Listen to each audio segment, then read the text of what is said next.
Flashing at the local Kingdom Hall, somebody asked a question, it was a real curveball. There's rumors in the second school the sisters are surprised. Whenever they've had questions, well, they've always been advised to keep their doubts within them and keep them well suppressed. And if they can't contain them, they should find some bells to press. But somewhere near the platform there were elders best not pleased.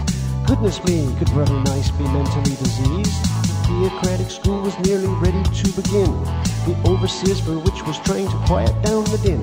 The platform attendant was falling on his knees. Everyone's concerned about the mentally diseased.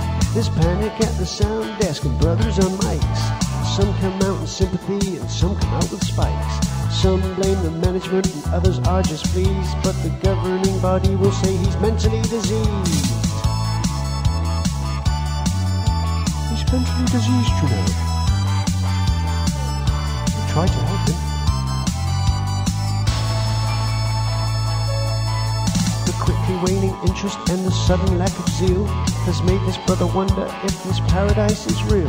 And one or two they try to help, but everyone agrees that these are classic symptoms of the mentally diseased. In Insight Book and Watchtower they talk about the curse. Philosophy is useless and logic even worse. It's hard to shake the grip of one that Satan has now seized, so elders invent words that mean mentally diseased.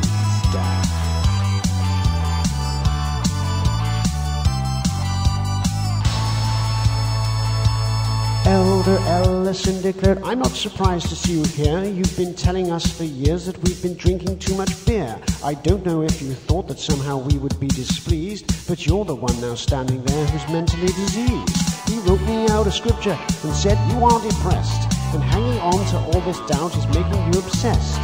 You need to stay away from things that cause apostasy. Now I really can't be doing with the mentally diseased. Next, please. Oh, what we got here? Porny. Okay. Are you sure it's porny? Okay. I go on to ask my questions on a liberal Facebook page to try and get some answers and to rid myself of rage. Some on there are atheists, some on there love God. I'm on there with an alias. I'm called Toledo Squad. I say, how can there be a God who cares up in the skies, knowing that a parasite would bore through children's eyes?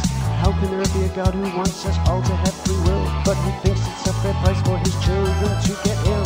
And when the elders find I'm playing devil's advocate by some snitching little brothers whose own lives are in a rut, they come around uninvited, accusing me and telling me they will help at a judicial committee. Meanwhile, the first elder says he'll cure it all when just the four of us can meet at local Kingdom Hall. The other one is skeptical and even looks quite pleased. Hey, how come elders aren't mentally diseased?